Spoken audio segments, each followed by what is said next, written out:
సంవత్సరాల తరబడి ఎన్ని మందులు వాడినా మీ మోకాల నొప్పులు తగ్గట్లేదా? ప్రాణ పెయిన్ క్లినిక్ లో అత్యాధునిక చికిత్స. ఇట్స్ 6th వావ్ అనే సంస్థ నుంచి రవీంద్రజిత్ గారు ప్రస్తుతం మనతో పాటు ఉన్నారు. జై ద్వారకా అనే ఒక క్యాంపెయిన్ ని వాళ్ళు స్టార్ట్ చేశారు. ద్వారకా నగరం గతంలో ప్రపంచానికి అంతటికీ కూడా అదొక్కటే క్యాపిటల్ గా ఉండేది. ఆ క్యాపిటల్ గా ఉన్నటువంటి ద్వారకాని అన్ని రకాలుగా సేవ్ చేయాల్సినటువంటి అవసరం మనకు ఉంది అంటూ ఆయన క్యాంపెయిన్ స్టార్ట్ చేశారు.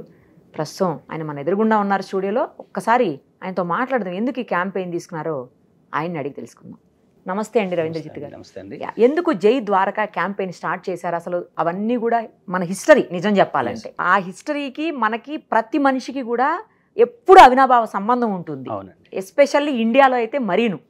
సో అలాంటి ద్వారకాని తీసుకొని మీరు ఎందుకు ఇలాంటి క్యాంపెయిన్ అనేది రన్ చేస్తున్నారు? విత్ యువర్ పర్మిషన్, మొట్టమొదటిగా విషెస్ టు ఆల్ మీ ద్వారా ప్రేక్షకులందరికీ వరల్డ్ హిస్టరీ డే సందర్భంగా అందరికీ నా శుభాకాంక్షలు అండి.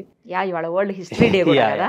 సో దాని గురించి మేము ఈ క్యాంపెయిన్ స్టార్ట్ చేస్తాం. సో మీరు అడిగిన ప్రశ్నకి ఫస్ట్ యాక్చువల్లీ ద్వారకా గురించి మనం చూస్తే 1960 నుంచి ఈ ఆలోచన అసలు మన ఇండియన్స్కి వచ్చింది.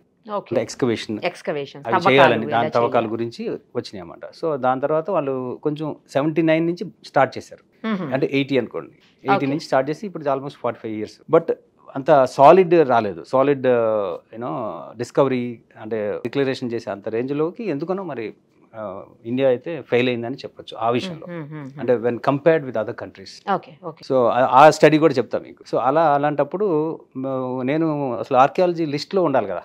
బేసిక్గా ఇది మన ఇండియాకి ప్రైడ్. అండ్ మహాభారతంకి రామాయణంకి చెప్పుకోదగ్గ ఒక ఎవిడెన్సెస్లో ద మోస్ట్ చాలా పెద్ద ఎవిడెన్స్. సో అలాంటి దొరికినప్పుడు ఎందుకు మనం ఆలస్యం చేస్తున్నాము అనే దగ్గర నుంచి నేను అసలు డిస్కవరీ చేయడం స్టార్ట్ చేశాను.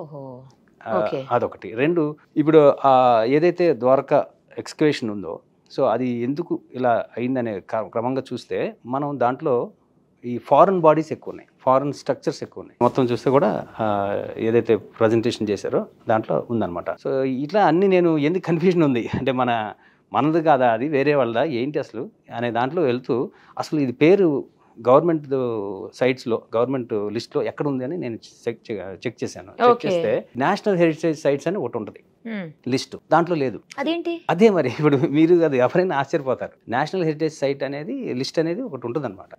సో దాంట్లో ఉండాలి. సో అది లేదు, అక్కడ లేదు కదా అని నాకు అర్థం కాలేదు. సరే యునెస్కోకి వెళ్తే యునెస్కోలో జస్ట్ ఒక పేజ్ ఉంది, జస్ట్ డిస్క్రిప్షన్. ఒక ద్వారకా అనేది ఒక ఏన్షియంట్ ప్లేసు, దానికి సంబంధించిన ఒక సిటీ ఇప్పుడు ఉంది అనేది ఒక చిన్న ఇచ్చారు అంతేగాని. బట్ క్లారిటీ అంటే దాని గురించి ఒక హెరిటేజ్ సైట్ అని world heritage sites of UNESCO అని ఉంటుంది. అట్లా కూడా దాంట్లో లేదు, ఇండియాలోనే లేదు, ఇంకా దాంట్లో ఎక్కడ ఉంటుంది. సో అందుకని మేము ఈ రోజు సందర్భంగా మేము రిప్రజెంటేషన్ ఇచ్చాం గవర్నమెంట్కి, టూరిజం మినిస్ట్రీకి, మన గజేంద్ర సింగ్ గారికి, so recent tourism minister of India. So to please include అని అనమాట, ఇండియా లిస్ట్లో పెట్టండి, తద్వారా అక్కడికి అప్లై చేయండి. సో ఇది ఈరోజు ముఖ్య యాక్ట్ ఈరోజు మేము తీసుకున్న ఒకటి. అండ్ ఆల్సో ఈ క్యాంపెయిన్ స్టార్ట్ చేస్తున్నాం ఎందుకంటే దీనికి సంబంధించి చాలా వేరే ఎగ్జాంపుల్స్ ఉన్నాయి. ఏం ఎగ్జాంపుల్స్ ఉన్నాయి? లైక్ తోనిస్ హెరాక్లియన్ అనే ఒక పట్టణం, ఇలాగే సంకన్ సిటీ ఉంది, ఈజిప్షియన్ది. సో తోనిస్ హెరాక్లియన్ అని రెండు పేర్లు ఎందుకు పెట్టాల్సి వచ్చిందంటే తోనిస్ అనేది ఈజిప్షియన్ నేము, హెరాక్లియన్ అనేది గ్రీక్ నేమ్. యాక్చువల్గా ఏంటంటే నేను మైథాలజీస్ ఏం లేవు అంటాను, అవి కూడా హిస్టరీ బుక్సే అంటాను. నేను ఇంత రీసెర్చ్ చేసిన తర్వాత నేను ఆ కంక్లూషన్కి వచ్చేసాను. సో అన్ని హిస్టరీ బుక్సే. మనకి అది ఎవిడెన్సెస్ లేని వాటిని మనం మైథాలజీ అంటున్నాము, ఎవిడెన్స్ ఉన్న వాటిని హిస్టరీ అంటున్నాము. దట్స్ ద డిఫరెన్స్ అని నేను అంటాను. సో ఇక్కడ మనం ఈ మైథాలజికల్గా Greek mythology and Egyptian mythology చూసుకుంటే వాళ్ళు ఈ డిస్క్రిప్షన్ ఉందన్నమాట, ఈ సిటీ గురించి డిస్క్రిప్షన్ ఉంది, సంకన్ సిటీ గురించి. అండ్ క్యారెక్టర్స్ డిఫరెంట్ నేమ్స్ ఉన్నాయి, ఇటు క్యారెక్టర్స్ డిఫరెంట్ నేమ్స్ ఉన్నాయి. ఇది ఎప్పుడు అంటే వాళ్ళు 2000లో ఐడెంటిఫై చేశారు, ఈ డిస్కవరీ చేసి మెల్లిమెల్లి ఆర్టిఫాక్ట్స్ అన్ని ఎక్స్కవేషన్ చేయడం బాగా చేశారు. సో చేసి వెంటనే ఇప్పుడు ప్రతి ఇయర్ మీకు చాలా చాలా ఆర్టిఫాక్ట్స్ వస్తూ ఉంటాయి. అండ్ వాళ్ళు అప్పుడు నిర్ధారించారు, అక్కడ వచ్చిన వాటిని బేస్ చేసుకొని ఇది తోనిస్ ప్లస్ హెరాక్లియన్ రెండు ఒకటే అని నిర్ధారించారు. It is there. సో నేనేమంటున్నా అంటే ఇది ఒక కళ్ళ ముందున్న ఎగ్జాంపుల్. ఇలాంటి కళ్ళ ముందు ఎగ్జాంపుల్తో మనం ఇప్పుడు స్టార్ట్ చేయాలి అని నేను ఇంకా ఓకే ఇది ఎవరో పూనుకోవాలి. సో మేము ఆల్రెడీ ఎన్జిఓ పెట్టి మేము టూరిజం సంబంధంగా ఉన్నాము. సో దీస్ ఆల్సో అంటే మేము ఆల్మోస్ట్ 2011 నుంచి working and we are working with UNWTO always. ప్రతి ఇయర్ మేము అబ్రాడ్ వెళ్ళి ఇండియాకి సంబంధించిన ఏదో ఒకటి ప్రమోట్ చేసి వస్తుంటాం. సో అందుకని ఇప్పుడు UNWTOకి రేపు వరల్డ్ టూరిజం డే 27 సెప్టెంబర్ ఉంది జార్జియాలో. ఈ క్యాంపెయిన్ అక్కడ తీసుకెళ్లాలనేది మా ముఖ్య ఉద్దేశం, అంటే వరల్డ్ విండోకి, గ్లోబల్ విండోకి. సో అదండి. So that's example. గతంలో మీరు హుస్సేన్ సాగర్ కూడా హార్ట్ షేప్ లో ఉందని ఫస్ట్ కనుక్కున్నది మీరే అనుకుంటా? Yes ma'am. అది ఎలా అండి, ఎందుకు వచ్చింది మీకు అసలు ఆలోచన? బేసికల్లీ యాక్చువల్లీ నేను అసలు నా కెరీర్ అంటే I was born in abroad, అల్జీరియాలో పుట్టాను. అవునా?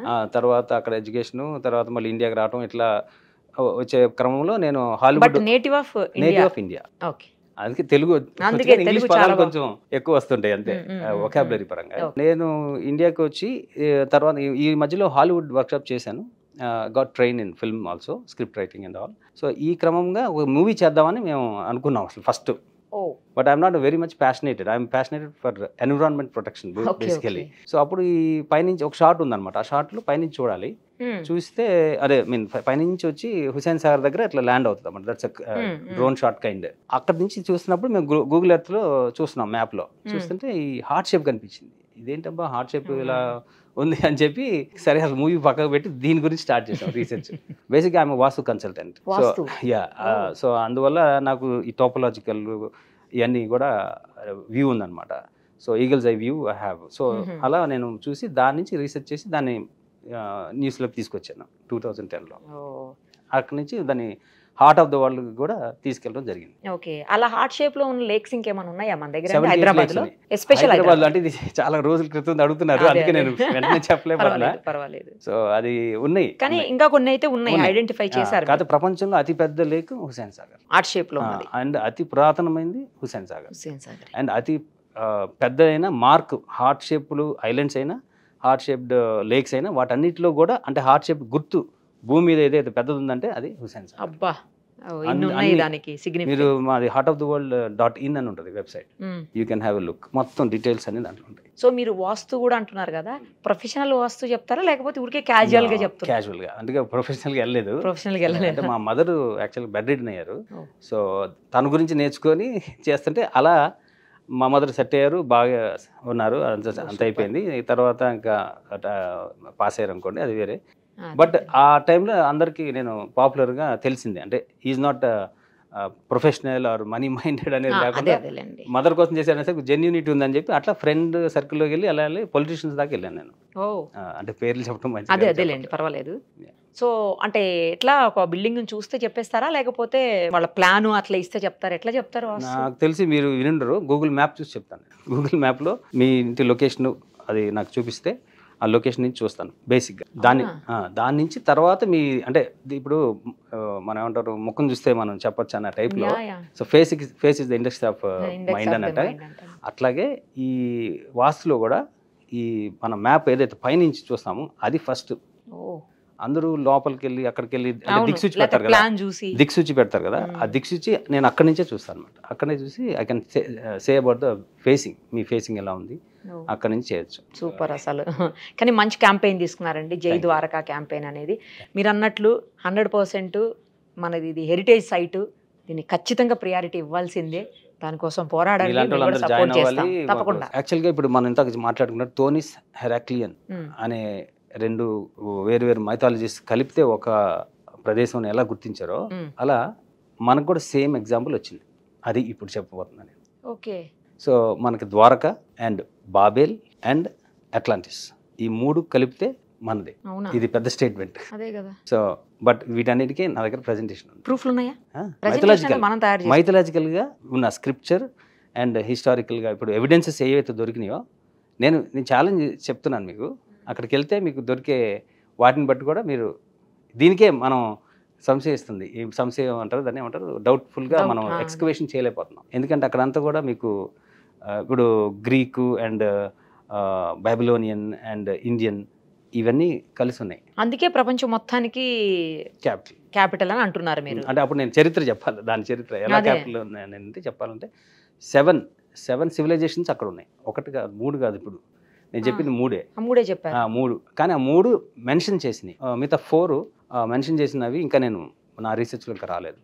ఈ 3 మాత్రం మెన్షన్ చేసినాయి దీని గురించి, same structures, same away, same kind of ఇవి అనమాట. సో అలా మనం తీసుకెళ్తాం. అందుకే నేను ఎక్స్కవేషన్ చేసి మరీ చూపించాలనేది ఇంకా నా అదే మనం చెప్పాలంటే ఖచ్చితంగా ఎవిడెన్స్ కూడా ఇంపార్టెంట్.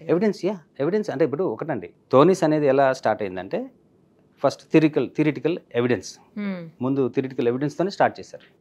స్టార్ట్ చేసి వాళ్ళు ఓకే ఇది ఇదై ఉంటుంది అని వీళ్ళు అటు వాళ్ళు లాస్ట్కి వచ్చేసరికి ఇది రెండు ఒకటే అనేది తేల్చేయడానికి వచ్చేసింది.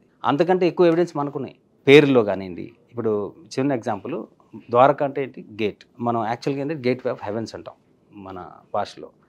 సో బాబెల్ అంటే యాక్చువల్గా దాని ఆరిజిన్ నేమ్ వచ్చి బాబిల్లిం అంటారు అనమాట మన హీబ్రూ భాష. ఓకే, అది గేట్ వే ఆఫ్ గాడ్. ఎంత దగ్గర ఉంది చూడండి. ఇట్లా చాలా ఉన్నాయి. ఏదైతే ద్వారకాని తీసుకొని వచ్చి మీరు హెరిటేజ్ సైట్స్ లో పెట్టించగలుగుతారో ఆ తర్వాత వీటిలన్నింటి మీద కూడా రీసెర్చ్ అది తర్వాత మిగతా 100% జరుగుతుంది.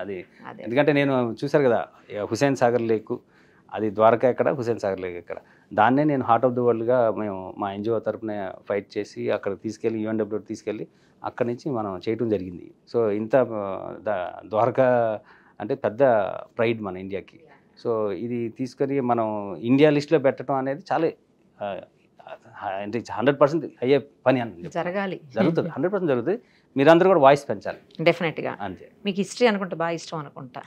అంటే రీసెర్చ్ హెరిటేజ్ అందుకే నేను member of United Nations World Tourism Organization in respect of World Tourism day.